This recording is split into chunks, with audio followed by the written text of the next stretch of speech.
안녕하세요. 금주부TV입니다. 오늘 말씀드릴 주제는 선납위원의 마지막 내용으로 응용 방법 익히기입니다. 오늘 알려드리는 내용까지 이해하셨다면 선납위원을 하시는데 어려움이 없을 것이라 생각합니다. 그럼 시작하겠습니다. 선납위원으로 이자 수익을 극대화하기 위해서는 반드시 대출을 사용해야 합니다. 대출, 즉 레버리지를 이용해야 적은 자본으로 더 큰 가입 금액에 적금에 가입할 수 있기 때문입니다. 고금리 상품이 자주 나오는 것이 아니기 때문에 고금리 상품이 출시되었을 때 적금 가입액을 최대로 해야 합니다. 물 들어올 때 노 저으라는 말이 있듯이 고금리 상품이 나왔을 때 기회를 잡아야 합니다. 그러나 예금자 보호 한도라는 걸림돌이 존재합니다. 아무리 욕심을 내더라도 이 금융권은 이 금융권입니다. 반드시 예금자 보호 한도 내에서 예적금을 하셔야 합니다. 신협이나 새마을금고는 법인별로 1인당 최대 5천만 원까지만 보호받을 수 있습니다.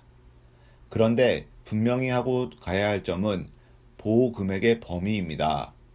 은행에서는 보통 원금과 이자를 합쳐 5천만 원까지 보호된다고 합니다. 과연 그럴까요? 예금자 보호 제도에 관련 내용은 신협과 새마을금고 홈페이지에서 확인이 가능합니다. 신협에서는 예금과 대출이 있는 경우에는 예금에서 대출금을 먼저 상환시키고 남은 금액을 기준으로 한다고 명시되어 있습니다. 새마을금고에서도 분명히 동일하다고 안내하고 있습니다. 우리는 이 내용을 근거로 예금자 보호 한도를 다시 계산해 보겠습니다. 한도 금액은 예금액 플러스 이자 마이너스 대출액이고 이 금액이 5천만 원을 넘지 않도록 하면 예금자 보호를 받을 수 있는 것입니다. 문제는 예금자 보호액 지급 시기입니다. 5천만 원까지는 보호되나 당장 2천만 원까지만 지급을 해주고 나머지는 당장 받을 수 없다는 것이 문제입니다. 나머지 3천만 원은 정리가 끝난 후인 대략 6개월 정도 후에 받으실 수 있습니다. 그래서 저는 무리하지 않은 선에서 1년짜리 정기적금 가입 시 6.15 타입에서 권장하는 최대 납입 금액은 월 400만 원 납입액입니다. 은행 파산 시에 원금 2,800만 원 중에서 2천만 원은 바로 받을 수 있기 때문입니다. 그런데 은행 파산 시 기다릴 수 있는 사람은 1년 적금 가입 시 월 납입액 680만 원까지 납입 가능하며 예금자 보호도 받을 수 있습니다. 예를 들어 1년 납입 금리 5% 정기적금 상품에 가입을 하고 일반 과세로 진행한다고 가정해 보겠습니다. 1년 만기 후 원금과 이자 총액은 8,350만 원입니다. 이 중에서 5회분 대출액은 3,400만 원입니다. 그러면 원금 플러스 이자 마이너스 대출 금액이 4,950만 원이므로 5천만 원보다 작아 충분히 예금자 보호가 가능합니다. 이번에는 선납위원회 조합 방법을 알아보겠습니다. 이는 적금 상품이 다계좌 개설이 가능한 경우에 활용할 수 있는 방법입니다. 한 번에 두 개의 상품을 가입하는데 하나는 A계열짜리 가입을 한다면 다른 하나는 A계열의 2배로 가입 기간을 길게 하여 가입하는 것입니다.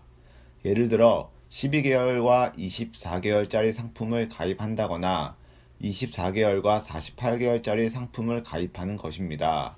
그러면 짧은 기간의 적금은 6.15 타입으로 운용을 하여 수익을 극대화하고 긴 기간의 적금은 1-11 타입으로 운용을 하여 적금 선점 효과를 얻을 수 있습니다.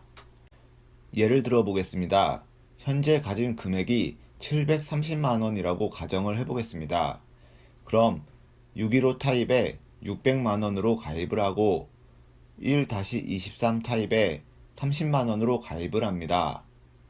7개월 차에 나머지 100만 원을 납입하고 12개월 차에 500만 원을 대출하여 6.15 타입을 만기 해지합니다.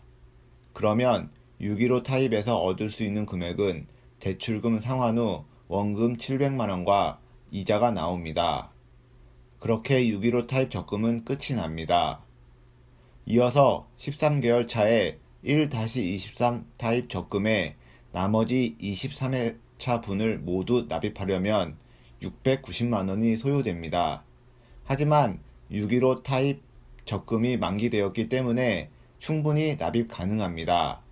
그리고 24개월이 되면 1-23 타입도 정상 만기가 가능합니다.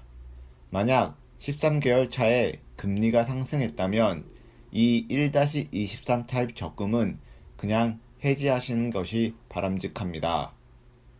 이 조합 방법은 하나의 적금 금액을 가지고 두 개의 적금을 운용할 수 있다는 것입니다.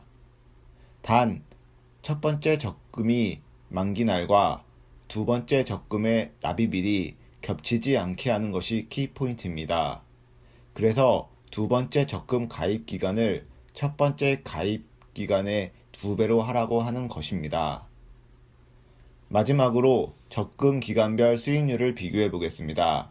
615 타입의 경우에도 적금 기간에 따라 수익률이 달라집니다. 수익률은 자기 자본 비율에 따라 달라지는데 가입 기간이 길어질수록 총 납입액 대비 자기 자본 비율이 줄어들게 되는 반면 대출 비율은 늘어납니다. 36개월부터는 대출 비율이 늘어나서 필요 대출액보다 대출 가능액이 적어질 수 있습니다. 대신 대출 비율이 늘어날수록 이자 수익률은 증가됩니다.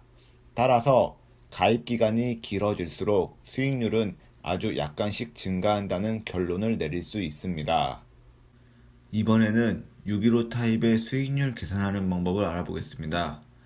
615 타입의 수익률을 계산하기 위해서는 두 가지 단계를 밟아야 합니다. 첫 번째는 적금금리를 예금금리로 변환해야 하고, 두 번째는 예금금리를 개월수에 비례하여 계산하면 됩니다. 적금금리를 예금금리로 변환하는 방법은 적금금리에 적금 칸수를 곱하고 예금 칸수로 나누면 바로 예금금리가 나옵니다. 예금금리를 개월수에 비례하여 계산하는 방법은 예금금리에 총 적금 가입 월수를 곱하고 자본금 납입 월수로 나누면 됩니다. 여기서 615 타입의 수익률을 간단히 계산하기 위해서는 6개월간 파킹 통장 이자와 대출 이자는 상계시켜 계산을 간단히 할 수 있습니다. 그럼 예를 들어 보겠습니다. 5% 적금 금리를 선납이완하면 수익률이 어떻게 되는지 알아보겠습니다. 5%에 적금 칸수 78을 곱하고 예금 칸수 144칸으로 나누면 2.708%입니다. 다시 말해서 5% 적금 금리와 예금 금리 2.708%가 이자가 같다는 말입니다. 여기에 2.708%에 12개월을 곱하고 자기 자본 납입 월수인 7로 나누면 4.64%가 나옵니다. 이게 바로 선납이연 수익률입니다. 다시 말하면 7개월치 금액을 4.64% 금리인 예금에 넣은 효과가 나타난다는 것입니다. 제가 준비한 영상은 여기까지입니다. 끝까지 시청해주셔서 감사합니다. 질문은 댓글로 남겨주세요.